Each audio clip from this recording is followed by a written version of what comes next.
Final हो गया राजसमंद के, तो वहाँ कार्यकर्ताओं ने कुर्सियां टेबलें तोड़ दी। ऐसा कभी नहीं होना चाहिए यार। सेम ऐसा कैसा चित्तौड़ में हुआ। तो निर्दलीय चुनाव भारतीय जनता पार्टी का आदमी कोई लड़ेगा, उसका उसका हश्र क्या होगा मैं बताऊं क्या आपको। कई लोग हाशिए पे जा चुके हैं, जैसे कि कभी गंडे गड़े मिल जाते हैं, कभी क्या मिल जाता है, कभी बडूरे मिल जाते हैं, कभी अच्छा आदमी मिल जाता है, तो मैं उसको डाल देता हूँ, पब्लिक को अच्छा लगता है।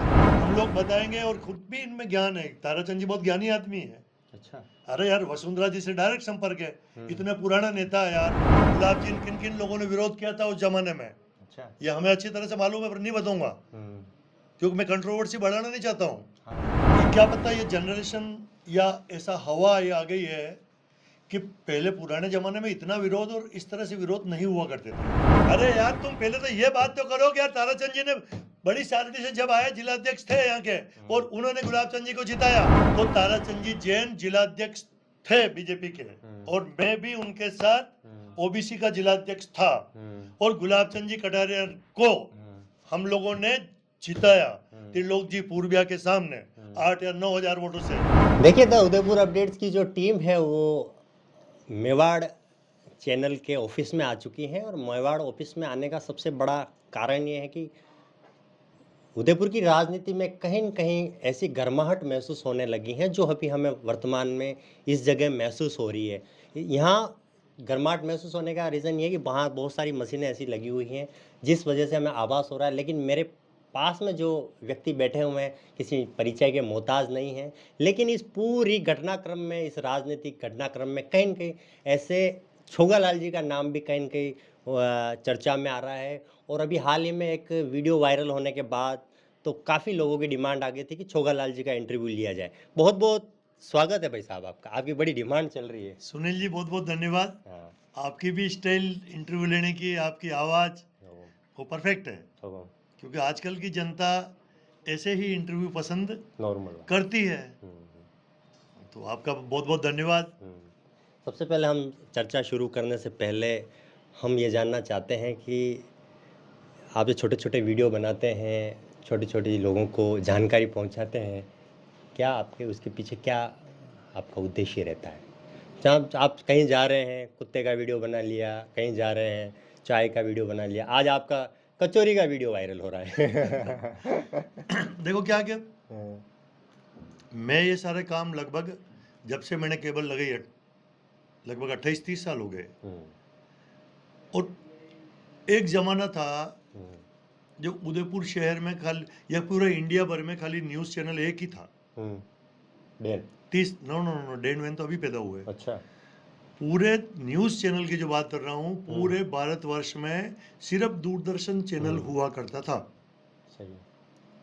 28 साल पहले, 30 साल पहले, इसके अलावा कोई वीडियो टीवी में न्यूज़ में कोई चैनल होता ही नहीं था। फिर बाद में एक और डीडी राजस्थान शुरू हुआ, और फिर पूरे राजस्थान में एक ईटीवी राजस्थान शुरू हुआ जो, और फिर कई सारे, और अब तो जाकर कई सारे न्यूज़ चैनल हो गए। तो मैं बताना ये चाह रहा हूँ कि मैं जब छोटी सी एक रिक्वेस्ट करूं। हाँ हाँ मैं चाह रहा हूं कि आपकी जो भाषा है, हाँ आपका जो भाषा का लालित्य है, वो मेवाड़ी में झलकता है, अन्यथा हिंदी में तो यूँ लगता है कि हम देसी स्टाइल में कॉफ़ी पी रहे हैं। नहीं, वैसे इसमें कॉफी है आपके हाँ, कप में, कॉफ़ी है। आप भी मैं पियो। इसीलिए लेकिन अगर नहीं मैं पियो तो सही, ठंडी हो जाएगी। मैं ये सोच रहा हूँ कि शायद इस कप में शायद चाय होती, तो मुझे याद आ रहा है कि भाई हम जो बातचीत है उसको थोड़ा सा शब्दों पे थोड़ा मोड़ दें और मेवाड़ी में बात करें, क्योंकि भाई साहब हम ये चाहते हैं कि वीडियो वायरल हो ताकि आपके साथ में हमारी भी परिस्थिति थोड़ी सी आगे अरे पहुंचे। भाई भगवान परिस्थिति तो भगवान अच्छी करता है। मैं इसलिए ये वीडियो बनाता हूँ कि बता दो कि 25-30 साल से पूरा उदयपुर जानता है कि मैं पहला जब हमने कैमरा लाया था, खरीदा मैंने, और कैमरा लाकर उसको मैंने क्या कि उदयपुर के हर कहीं, जैसे कोई डांस कर रहा है, कोई गरबा नाच रहा है, आज से 25-30 साल पहले, 28 साल पहले, कोई राम रेवाड़ी निकल रही है, तो मैंने मेरी केबल में उसको चलाया। केबल में चलाया तो लोगों को लगा कि यार व्हाट इज दिस, ऐसा तो होता ही नहीं कभी। तो मेरे पूरी केबल उससे फेमस होती रही। तो मेरा जो नेचर है ना, वो नेचर उस फोटोग्राफी में, सेट हो गया। वीडियोग्राफी में घुस गया। अब मैं कहीं थाईलैंड जाता हूँ, कश्मीर जाता हूँ, इधर उधर जाता हूँ, तो उसका वीडियो बना के डालता हूँ, जनता को अच्छा लगता है। अब आ गया ये मोबाइल, अब काम आसान हो गया। मोबाइल तो इतने बढ़िया बढ़िया आ गया कि इतना बड़ा दामा कैमरा कौन तोके यार। तो मोबाइल में तो कहीं से भी कोई भी चीज मिल जाती है यार, सामने वाले को पता ही नहीं चलता, मोबाइल से शूटिंग होती रहती है। तो उसकी कभी गंडे गड़े मिल जाते हैं, कभी क्या मिल जाता है, कभी बडूरे मिल जाते हैं, कभी अच्छा आदमी मिल जाता है, तो मैं उसको डाल देता हूँ, पब्लिक को अच्छा लगता है। तो ये मेरा एक आदत सी पड़ गई यार। हम पत्रकारिता में भी देखें तो कहीं न कहीं आपका भी है, चैनल भी है। दूसरी बात हम देखेंगे, अभी जो वर्तमान में घटनाक्रम चल रहा है उस पार्टी से भी आप जुड़े हुए हैं और उस चीज़ों को भी आप बारीकी से जानते हैं। देखो, मैं आपको घुमा फिरा के बात नहीं कहना चाहता हूँ, मैं ये बात कहना चाहता हूँ कि ताराचंद जी को टिकट मिलने के बाद में कहीं न कहीं पारस जी सिंघवी का जो विरोध के स्वर हैं वो तेज हो गए हैं। तो क्या इस पूरे घटनाक्रम से भाजपा को नुकसान होगा, फायदा होगा, या क्या स्थिति रहेगी, ये जानना चाहता देखो, विरोध वास्तव में पता नहीं आजकल के, मैं अकेला पारस जी सिंघवी के बारे में नहीं मैं कह रहा हूँ, लेकिन ये क्या पता ये जनरेशन या ऐसा हवा ये आ गई है कि पहले पुराने जमाने में इतना विरोध और इस तरह से विरोध नहीं हुआ करते थे।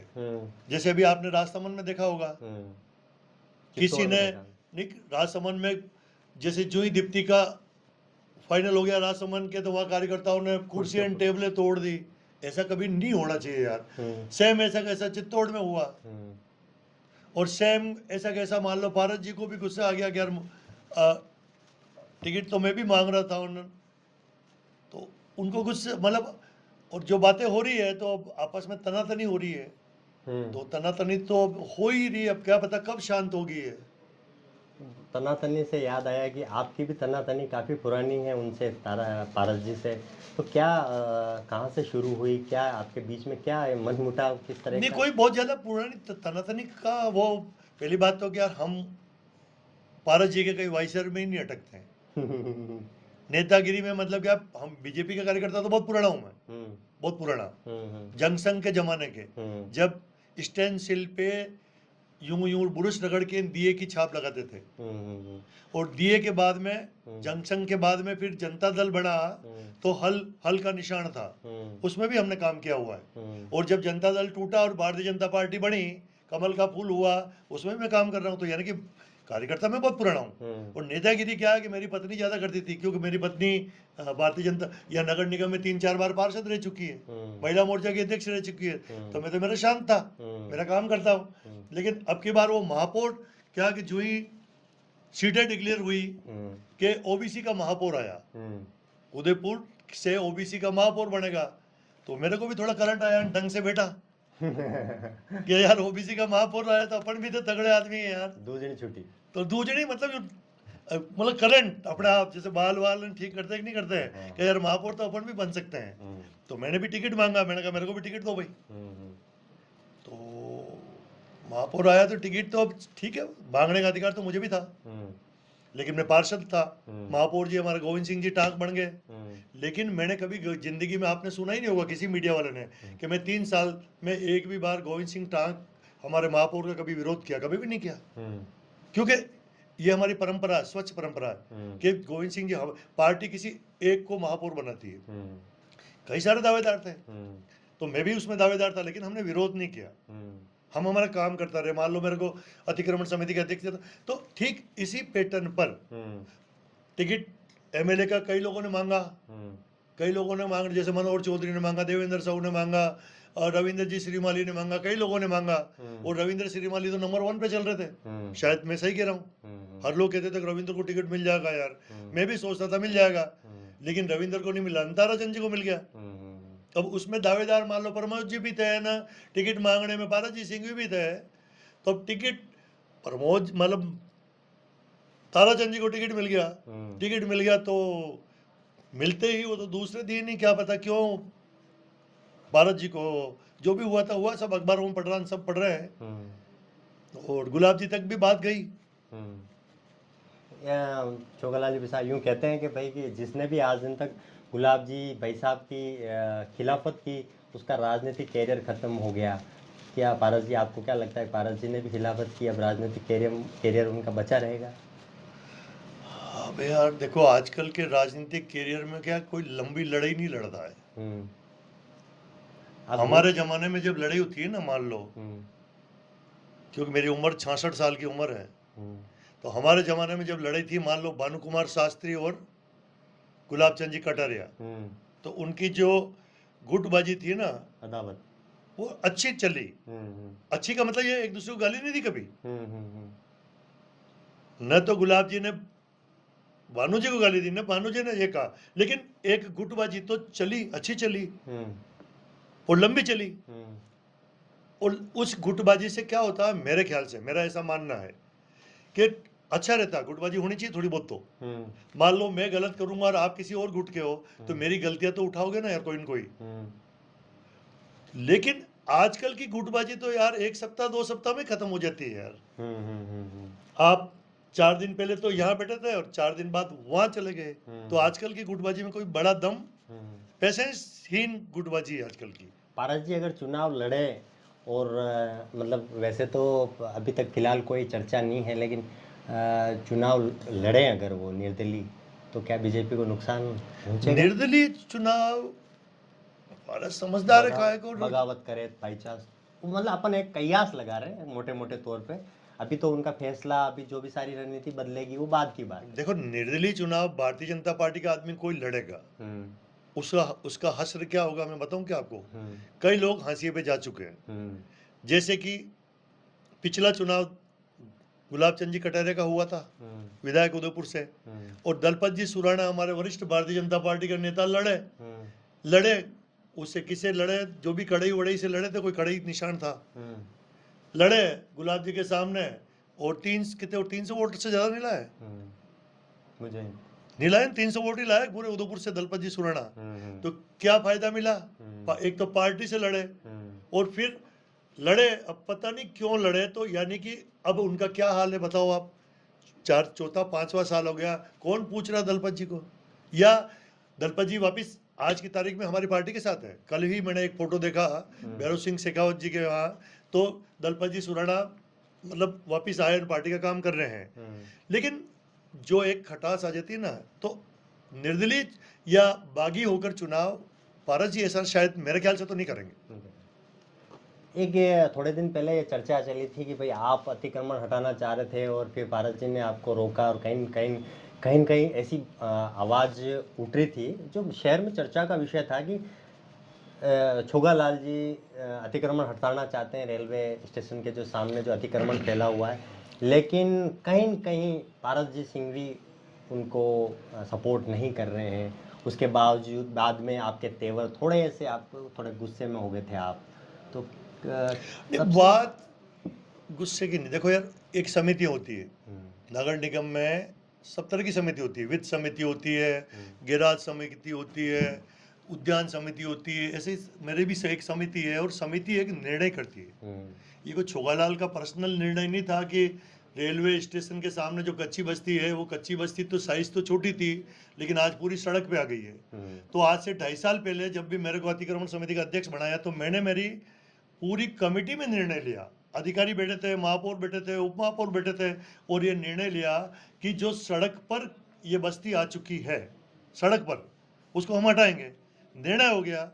निर्णय होने के बाद में प्रशासनिक हमने पुलिस बुलाई, जाब्ता आया, और जाब्ता के टाइम सब ये नहीं होगा, जिन 9 झोंपड़ियों को नोटिस दिया हमने, वो नोटिस आज भी मेरे पास है, और वो जिंदगी भर जिंदे रहेंगे, क्योंकि नगर निगम ने अवैध झोंपड़ी सड़क पर बनी हुई है, उसको नोटिस दिया हुआ है, तो उसको नहीं हटाने दी मुझे। अब इसमें किसने नहीं हटाने, मतलब उसमें देखो ड्यूटी क्या होती है, कब ठीक है, मैं तो यही कहूंगा कि जो आयुक्त होता है, भाई सर्वे सर्वा कौन होता है नगर निगम का, आप ही बता दो जो मुझे।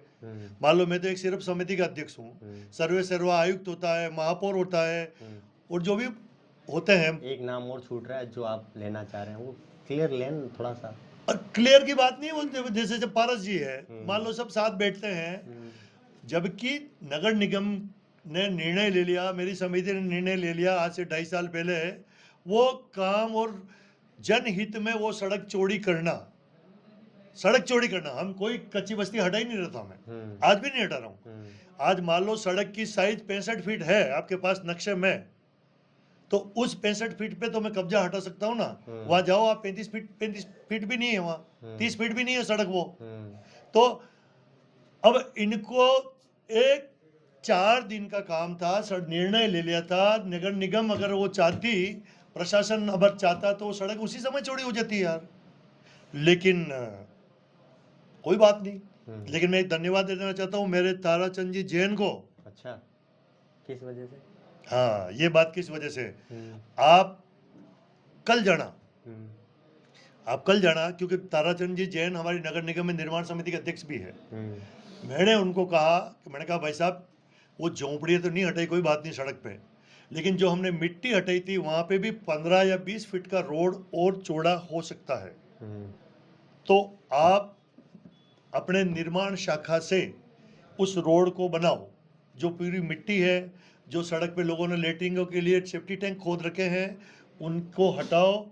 तो ताराचंद जी जैन, यही हमारे उदयपुर शहर के जो प्रत्याशी है भारतीय जनता पार्टी का, उसने अपने अधिकारी से मिलकर टेंडर लगवाकर नगर निगम से वो रोड पास करवा लिया है। और कल जाना, काम चल रहा है पिछले 10-15 दिन से। अच्छा, पूरी मिट्टी के खोद के लगभग 15-15 फीट, 20-20 फीट, उस जो रेलवे स्टेशन के सामने से एक रोड, नई पट्टी बन रही है 15 फीट 20 फीट की। तो एक बार इन ताराचंद जी को मैं, जो हमारे उदयपुर के प्रत्याशी है भारतीय जनता पार्टी के, उसको थैंक्स देना चाहता हूँ। कल आप उसका वीडियो भी बताना साथ में कि ये देखो ये रोड का काम हो रहा है। तो मान लो ये जनता को फायदा हो रहा है ना यार। तो ये बात तो मुझे पता नहीं था कि इनको भी टिकट मिलेगा, लेकिन इन्होंने 1 महीने पहले, 2 महीने पहले मेरी बात का संज्ञान में लेकर, मैंने कहा भाई साहब, हमने जो मिट्टी हटाई थी, धूल हटाई थी, कुछ झोंपड़ियाँ तो नहीं हटाई हमने, जिनको नोटिस दे रखा, तो वहाँ आज जनता के फायदे के लिए रेलवे स्टेशन के सामने 15 से 20 फीट रोड चौड़ी रोड मिलेगी। थैंक्स हमारे निर्माण समिति के अध्यक्ष ताराचंद जी जैन को। और आज हमारे भारतीय जनता पार्टी के वो प्रत्याशी बने हैं। तो सीना ठोक के कहता हूँ, वो आदमी, जब मेरा ये काम, कई सारे लोग नाराज हुए होंगे, कई सारी जनता नाराज नहीं हुई है, जिन्होंने मेरे लिए रोड़े अटका, कोई बात नहीं, भूल जाओ उन चीजों को। हम तो बी पॉजिटिव काम करते हैं। ताराचंद जी ने अच्छा काम किया, वो काम, ये विधायक भी बनेंगे तो मुझे मालूम है कि उदयपुर में कई सारी जगह ऐसी होगी जो हम लोग बताएंगे, और खुद भी इनमें ज्ञान है। ताराचंद जी बहुत ज्ञानी आदमी है। अच्छा, अरे यार, वसुंधरा जी से डायरेक्ट संपर्क है, इतने पुराना नेता है यार, कम से कम 6 बार ये रहा हुआ है। आज से 30 साल पहले जिला उप प्रमुख रह चुके हैं। पारस जी कहते हैं कि कई वीडियो वायरल हुए, उसमें ये कह रहे हैं कि भाई इन्होंने तो भाजपा को गिराने का काम किया है, इन्होंने तो कटारिया जी की खिलाफत की है, इन्होंने संगठन और पार्टी को तोड़ने का काम किया, ये वो व्यक्ति हैं, इनको टिकट नहीं मिलना चाहिए, बाकी अन्य नेता को मिलना चाहिए। इस बात में कितनी सच्चाई है कि वाकई में देखो, पारस जी कुछ भी कहे, मुझे उससे कोई लेना देना नहीं। मैं बात सच्चाई पूछ रहे हो ना आप डेटा निकालना। भाई ताराचंद जी जैन जो बताते हैं ना, कितने 4-5 बार जिलाध्यक्ष रहे उदयपुर के, और वो जिलाध्यक्ष रहे थे, मान लो 10 साल 15 साल तो रहे होंगे ना, सुना होगा आपने भी, 10 साल 15 साल रहे। 15 साल तक वो अगर आदमी जिलाध्यक्ष है तो 15 साल में 3 भारतीय जनता पार्टी के बोर्ड बनते हैं। जिलाध्यक्ष की बहुत बड़ी ड्यूटी होती है। तो फिर अगर वो पार्टी के खिलाफ था तो ये 3 बोर्ड कैसे बन गए? 3 बोर्ड जो बनाए ना, वो कैसे बन गए, कैसे बन सकते हैं? मान लो, मेरा जहां तक ख्याल है कि युष्टर जी के कुमावत के बोर्ड में भी शायद वही जिलाध्यक्ष थे। उसके बाद में रजनी जी डांगी आई होगी तो शायद वही जिलाध्यक्ष थे। तो 15 साल अगर कोई जिलाध्यक्ष रहा है, और 3 उनके कार्यकाल में 5 साल का एक नगर निगम का बोर्ड होता है, तो 15 साल वो जब जिलाध्यक्ष रहे तो 3 बोर्ड बनाए उन्होंने। तो कौन सा एक भी बार बोर्ड कांग्रेस का आया क्या? 3 पार्षद आते थे भाई, कभी 4 आए कांग्रेस से, कभी 3 आए। ओ, इस बार आए, क्या पता क्या हुआ। कुल मिलाकर ये कि गलत आरोप है। भारतीय जनता पार्टी जब भी वो अध्यक्ष रहे, मान लो एक बार वो जिलाध्यक्ष थे, एक बार वो ताराचंद जी जिलाध्यक्ष थे, और मैं भी ओबीसी का अध्यक्ष था, मैं भी ओबीसी का जिलाध्यक्ष था। गुलाब चंद जी कटारिया को ताराचंद जी और हमने वहां से बड़ी शारडी से आए थे, और वही ताराचंद जी जैन जिन्होंने गुलाब चंद जी कटारिया को जिताया था, अभी मैं वो बात नहीं करना चाहता हूँ कि बड़ी शादी से आए गुलाब जी, किन किन लोगों ने विरोध किया था उस जमाने में, अच्छा। ये हमें अच्छी तरह से मालूम है, पर नहीं बताऊंगा क्योंकि मैं कंट्रोवर्सी बढ़ाना नहीं चाहता हूँ। हाँ सही। मैं उस समय ओबीसी का जिलाध्यक्ष था और ताराचंद जी जो हमारे शहर के जिलाध्यक्ष थे। गुलाब जी वहां से आए बड़ी शारडी से, क्योंकि 2 बार वो बड़ी शारडी से विधायक रहे थे, लेकिन उसके बाद में जब यहाँ आए वो वापस और यहाँ से वो चुनाव लड़े तो कई लोगों ने उनका विरोध किया था। उसे कोई, मुझे पता नहीं किसने विरोध किया। ताराचंद जी के बीच में और कटारिया जी के बीच में भी तो अदावत चली थी। अरे यार तुम पहले तो ये बात तो करो कि यार ताराचंद जी ने बड़ी शारदी से जब आए जिलाध्यक्ष थे यहाँ के और उन्होंने गुलाब चंद जी को जिताया और यहीं से जीतकर वो गृह मंत्री बने राजस्थान सरकार में। What are you doing? ये कितनी अच्छी बात है कि कई लोगों ने विरोध किया, लेकिन तो मतलब पता करो, आप डेट निकालना। जब 2 बार विधायक बड़ी शारडी से गुलाब चंद जी रहे थे, जब यहाँ आए थे कई लोगों ने उनका विरोध कर दिया था, हमारी पार्टी ने। त्रिलोक जी पूर्विया से वो जीते थे 8-9 हजार वोटों से और जिलाध्यक्ष कौन थे? ताराचंद जी जैन। तो अब वो मेरे को बताओ कि कैसे गुलाब जी के विरोधी हो गया जब उनको जिताया है, वो गृह मंत्री बने हैं। तो आप ये झूठा आरोप मेरे पे मत लगाओ। नहीं, आप पे नहीं लगा रहा हूँ तो भाई साहब, आप पे नहीं लगा रहा हूँ। लोगों का जो कहना है, लोगों का रिव्यू है वो नहीं, मतलब देखो एक वीडियो वायरल हो रहा है, हम आपको बताते हैं। वीडियो बताएं आप वाला मोबाइल। हाँ कोई बात नहीं, बट मैं क्या कह रहा हूँ, जब 2 बार विधायक रेगुलर बड़ी शारडी से थे, उदयपुर में आए, तो ताराचंद जी जैन जिलाध्यक्ष थे बीजेपी के और मैं भी उनके साथ ओबीसी का जिलाध्यक्ष था और गुलाब चंद जी कटारिया को हम लोगों ने जिताया त्रिलोक जी पूर्विया के सामने 8 या 9 हजार वोटों से। तो यार वो विरोध कैसे हो गया यार? जब मैं ये बात कर रहा हूँ, कितने साल हो गए बड़ी शारडी से यहाँ आए हुए, जो फर्स्ट बार गृह मंत्री बने, 2 बार यहाँ से ऊपर उदयपुर में से गृह मंत्री बने वो, और 2 बार प्रतिपक्ष के नेता बने, या 1 बार बने, 2 बार बने प्रतिपक्ष, यानी कि 20 साल पहले भी वो दुश्मन नहीं थे यार। What are you doing? और ताराचंद जी तो जब ग्रामीण मंडल के अध्यक्ष थे तो भी खूब काम आया।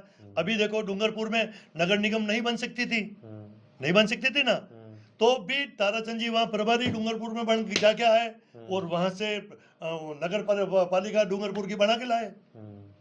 एक बात आप ये बताएं कि अब किस तरह से अगले जो ये चुनाव होगा, इसमें कितनी भाजपा को लीड मिल सकती? क्या अब भाजपा अपनी जो परंपरागत सीट है वो बचा पाएगी या फिर चुनौती किस टाइप की होगी आपके हिसाब से? एक पत्रकार होने के नाते आप थोड़ा सा देखो, अभी केंद्र में क्या है, नरेंद्र जी मोदी है, अमित शाह है, जेपी नड्डा साहब है, यानी कि अब आजकल का वोट ज्यादातर कमल का फूल देख रहा है। ज्यादातर किसको देख रहा है? कमल का फूल। जबकि मैंने सारी खूबियां ताराचंद जी की बता दी है। आज दिन तक ताराचंद जी ने किसी के साथ बदतमीजी नहीं की इतने साल के कैरियर में।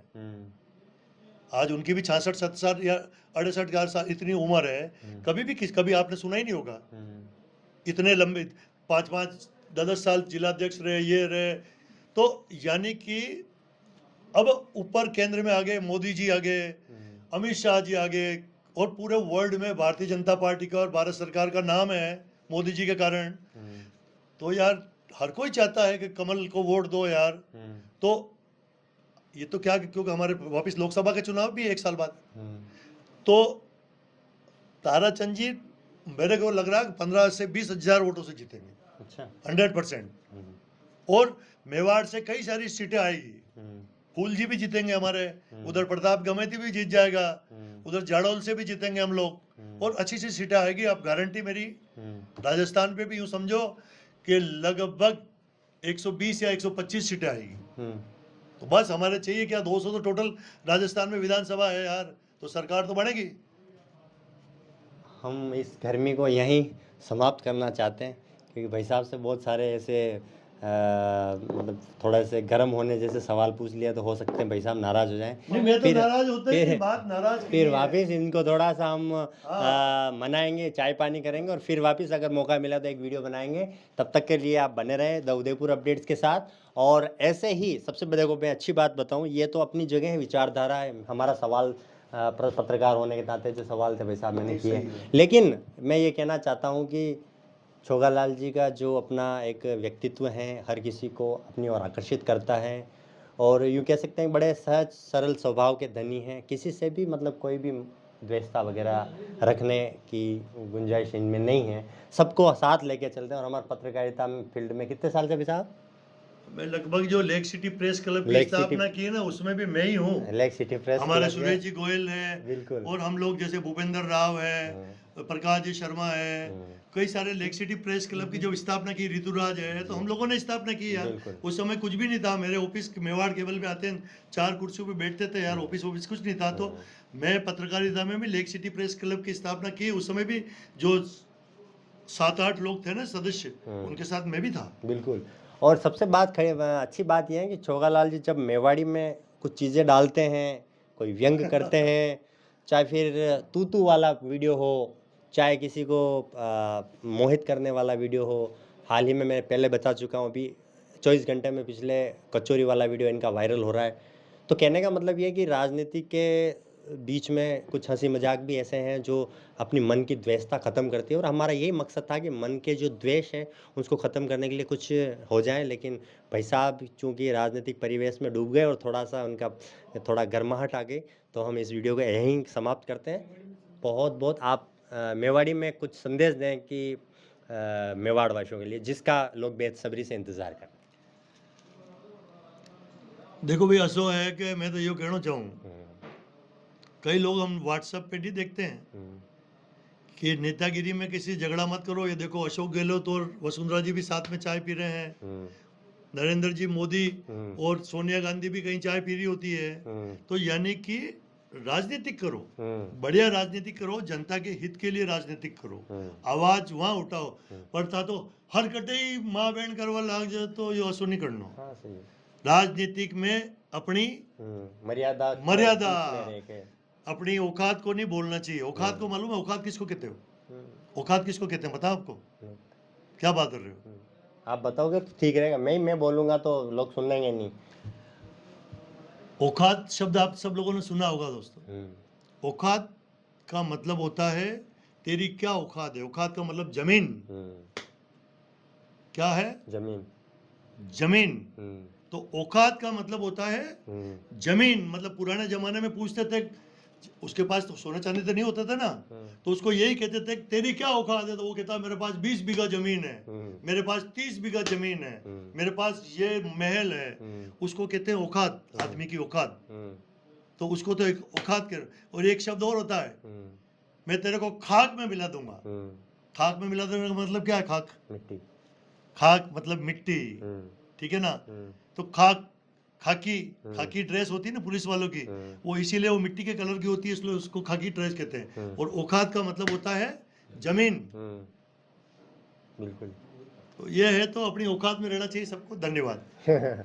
शुक्रिया, धन्यवाद। कैमरा के पीछे योगेश सुखवाल है और मैं सुनील पंडित। धन्यवाद।